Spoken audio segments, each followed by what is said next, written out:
Hi everyone, welcome back to my channel. This is Josie's Point of View, where we focus on human interest stories from the Carolinas and beyond. Today's Saturday and it's December the 27th, 2025. Thank you so much for tuning in. If you're new to my channel, I want to thank you so much for stopping by. I hope you find the information here to be informative. And if you're a returning viewer, by all means, thank you for coming back. You know, I always say the tide changes so frequently here on these YouTube streets. So you always have to acknowledge where your support comes from. And I want you to know I sincerely thank you for your support. So feel free to like and to share this video. And don't forget to subscribe. And our story today is coming out of Research Triangle Park, which is the Raleigh-Durham area here in North Carolina. Take a look at the headline. And it reads, two North Carolina nurses charged with sexually assaulting sedated patients. I'll provide you with a summary here, and I'll identify some of my sources for you in the description box. If you've ever had surgery or if you were sick and spent any time in a hospital, I'm sure you can appreciate the role that nurses played in your recovery. Now, I've had many major surgeries in my lifetime, and in fact, I had two procedures this in the month of June. And even though the doctors may have been the ones who did the surgery, the action of those dedicated and caring nurses were directly responsible for my recovery. I would not have made it without them. So what we're addressing today is shocking to say the least. Just horrible cases of betrayal and sexual abuse by nurses at two of our premier hospitals here in the state of North Carolina. I don't want to waste any more time with the introduction. Let's go ahead and get into our story.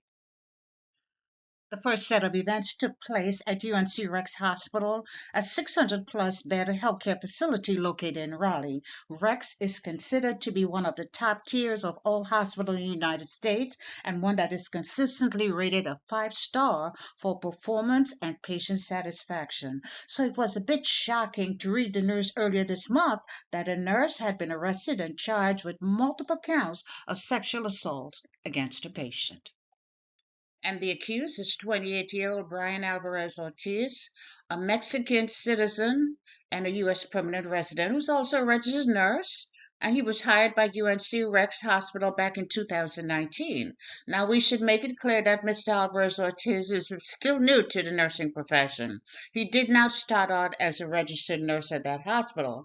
Info from the hospital indicated that he was initially hired as an administrative clinical assistant, which is a non-patient care role. But when he graduated from nursing school this past May of 2025, he transitioned into that professional nursing role. So he's been an RN for less than 7 months. So this set of crimes first came to light around the middle of November.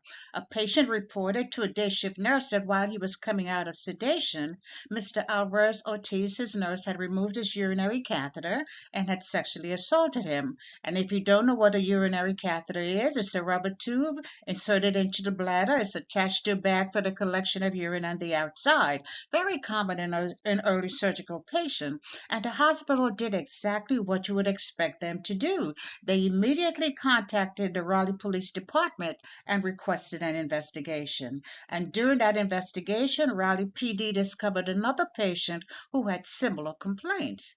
He too reported being sexually assaulted by that same nurse, Mr. Alvarez Ortiz. It was specifically stated that both patients were men and they did not know each other, but they were in the hospital during the same month, but during different weeks.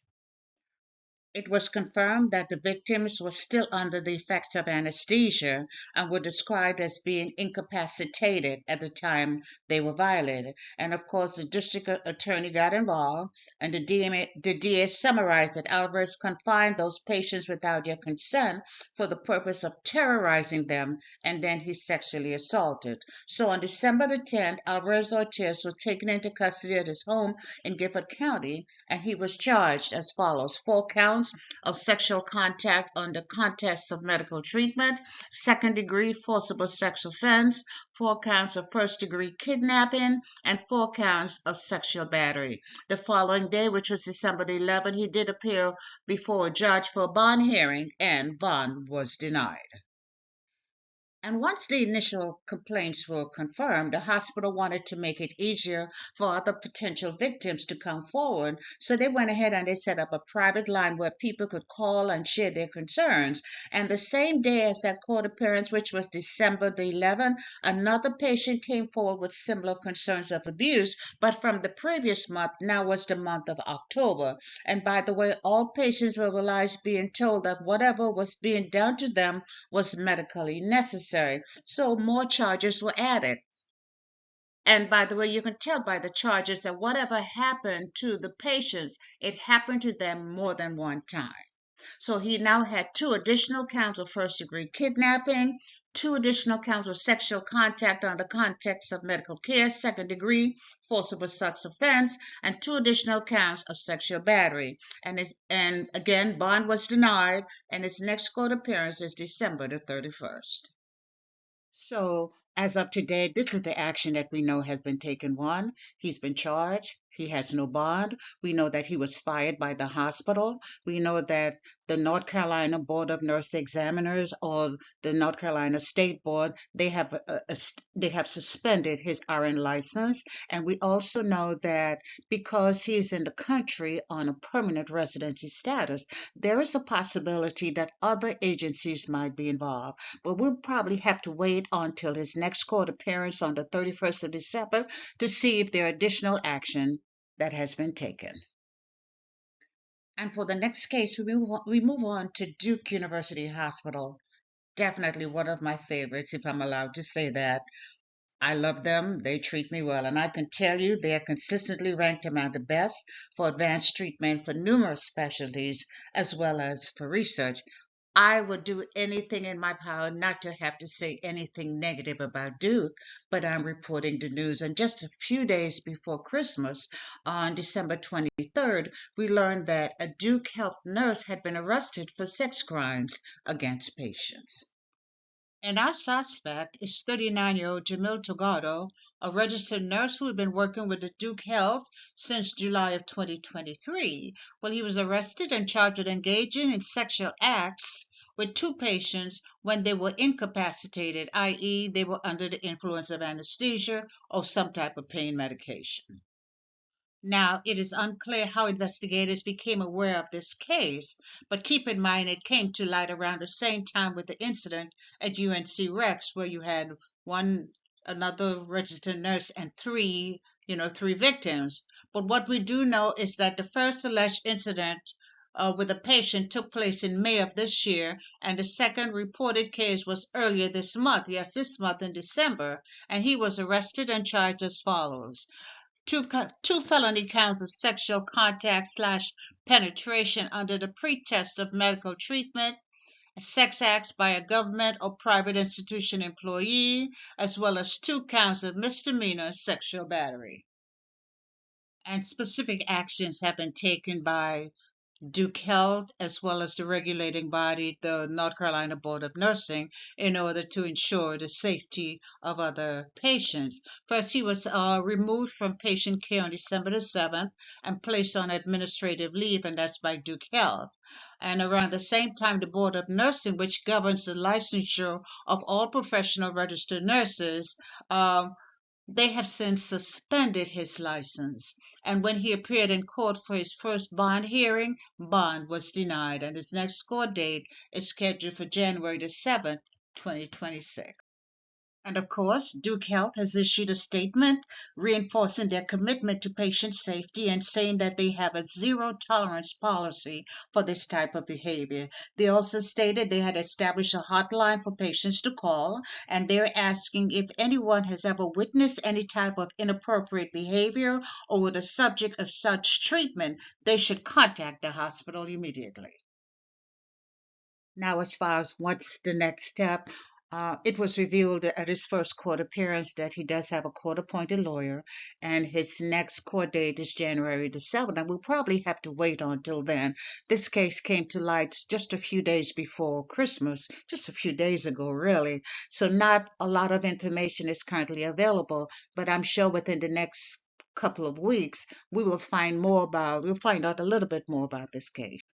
let me say again, in the last 7 years, I've had multiple surgeries. I've had 4 shoulder surgeries, including 2 rotator cuffs, and 3 surgeries on my foot to include the removal of my nerve and then a revision. I have spent multiple time in hospitals, and I have never witnessed or experienced any type of inappropriate behavior coming out of anesthesia. In fact, during the month of June, I did mention that I had 2 surgeries. The end of the month, my surgery was done at the VA in Raleigh-Durham, but it was done by Duke physicians.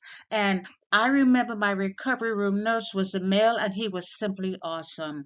There are many things I just don't recall fully, but I do remember him coming and repeatedly asking me about my pain level. And the minute I said a number that was deemed to be high, he was right there with my pain meds. And they must have given me a lot of fluids in the OR because I was constantly telling him I needed to go to the bathroom. And bless his heart, he was right there. He was constantly there. He was constantly turning me and encouraging me to breathe.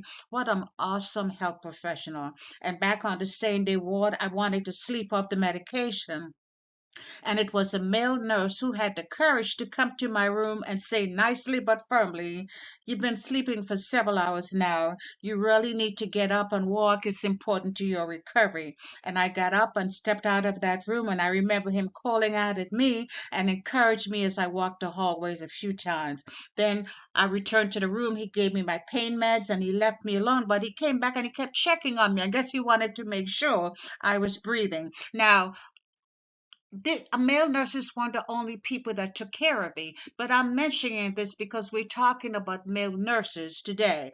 I have never had a negative experience. In fact, all of the nurses who've ever taken care of me in hospitals were simply awesome.